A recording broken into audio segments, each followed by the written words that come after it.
योगी जी के नेतृत्व में ढेर सारे संकल्प जो भारतीय जनता पार्टी ने लिए थे, मैं कह सकता हूं 92.6% संकल्पों की सिद्धि हुई है। भारतीय जनता पार्टी के संकल्प पत्र उपलब्ध है उत्तर प्रदेश भारतीय जनता पार्टी की साइट पर, आप उठाकर दे सकते हैं। उसमें से इतनी बड़ी उपलब्धि शायद ही किसी चुनी हुई सरकार ने देखी होगी। मोदी जी स्वयं उत्तर प्रदेश से सांसद है, काशी के सांसद है।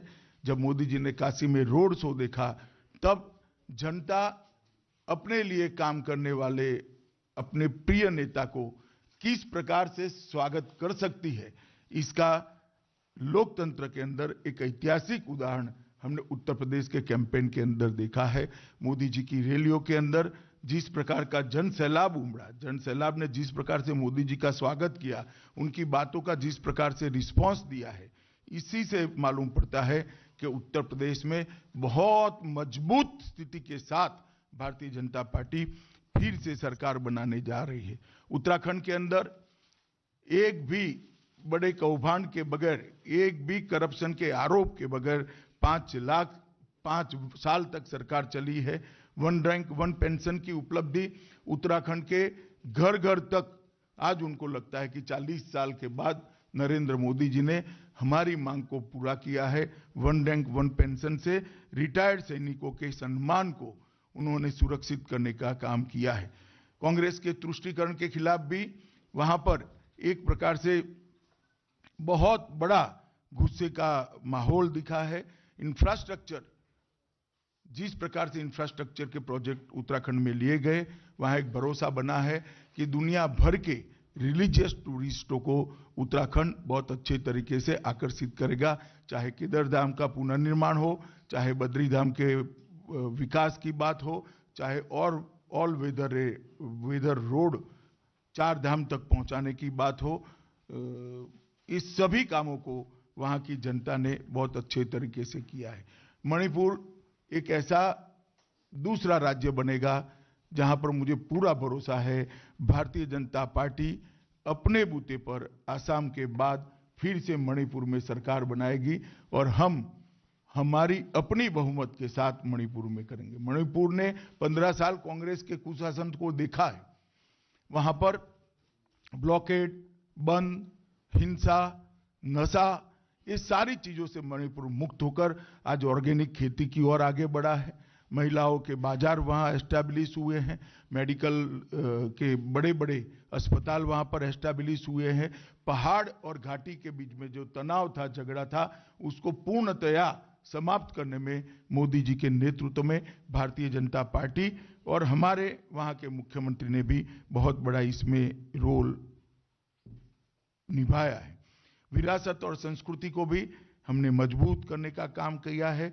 रानी मां के नाम पर एक बहुत बड़ा संग्रहालय, अंडमान में माउंट मणिपुर का नामांकन और 31 जनजातियों के स्वतंत्रता सेनानियों का संग्रहालय बनाकर हमने मणिपुर की विरासत को आज एक उच्च स्थान दिया है।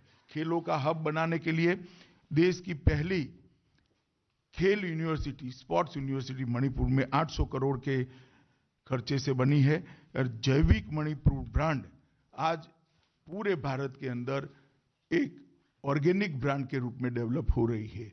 मणिपुर की जनता ने एक बहुत अच्छा मैंडेट भारतीय जनता पार्टी के पक्ष में दिया है, ऐसा मैं मानता हूं। गोवा के अंदर भी भारतीय जनता पार्टी ने इंफ्रास्ट्रक्चर के ढेर सारे काम किया है।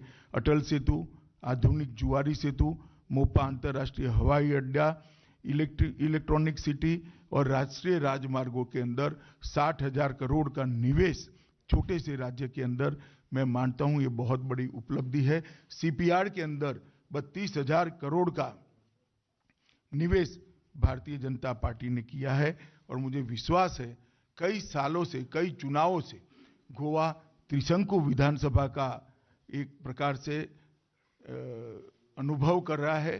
पहली बार गोवा में इस बार पूर्ण बहुमत की एक सरकार, भारतीय जनता पार्टी की सरकार देखने को मिलेगी। मित्रों, उत्तर प्रदेश का चुनाव आप सभी जानते हैं।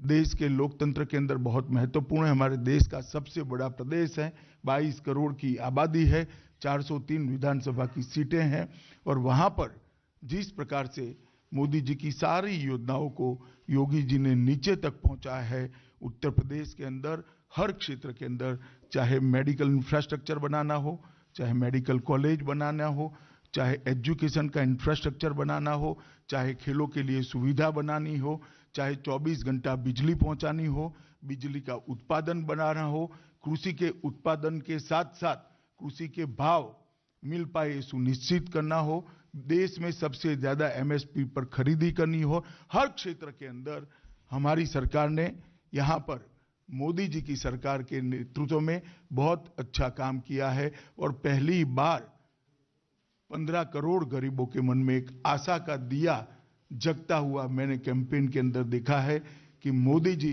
जो योजनाएं लेकर आए हैं वो उनके जीवन को देश के बाकी हिस्सों के और उत्तर प्रदेश के बाकी लोगों के साथ बरोबरी का जीवन जीने के लिए एक मौका देगा। इसके कारण आज एक आत्मविश्वास जगा है। जब लॉ एंड ऑर्डर ठीक हो जाता है तो परफॉर्म करने का एक मौका हर क्षेत्र के अंदर मिलता है। जब किसी भी व्यक्ति को सुरक्षा मिलती है, चाहे वो महिला हो चाहे वो पुरुष हो, सुरक्षा के भाव के साथ जब कोई कंट्रीब्यूट करने के लिए देश या राज्य के विकास के अंदर कंट्रीब्यूट करने के लिए निकलता है तो उसके परिणाम बहुत अच्छे होते हैं। कुल मिलाकर ये चुनाव अभियान आज समाप्त हो रहा है। उस वक्त मैं इतना कहना चाहूंगा कि नरेंद्र मोदी जी ने जातिवाद, परिवारवाद और तुष्टीकरण की राजनीति की जगह पॉलिटिक्स ऑफ परफॉर्मेंस को जिस प्रकार से शुरू किया है, मैं मानता हूं न केवल भारतीय जनता पार्टी के लिए, भारतीय जनता पार्टी के लिए तो ये शुभ है ही है, परंतु हमारी डेमोक्रेसी के लिए, हमारे लोकतंत्र के लिए और हमारी लोकतांत्रिक परंपराओं के लिए भी ये जातिवाद, परिवारवाद और तुष्टीकरण से मुक्त पॉलिटिक्स ऑफ परफॉर्मेंस बहुत अच्छा समय लेकर आएगा, इसका मुझे विश्वास है। और मैं फिर से एक बार कहना चाहता हूं, मोदी जी और श्री जेपी नड्डा जी के नेतृत्व में भारतीय जनता पार्टी चारों राज्यों में जहां हम अधिकार में थे, जहां हम सरकार में थे, अच्छे बहुमत के साथ सरकार बनाने जा रही है। पंजाब के अंदर भारतीय जनता पार्टी हमारी पोजीशन को मजबूत करेगी और आने वाले दिनों में नड्डा जी के नेतृत्व में बूथ स्तर पर भारतीय जनता पार्टी के संगठन को भी मजबूत करने में हम कोई कसर नहीं छोड़ेंगे। अब आप सवाल पूछ सकते हैं। एक एक करके एक मिनट एक सेकंड बलून जी, आप नाम बोलेंगे। देवेंद्र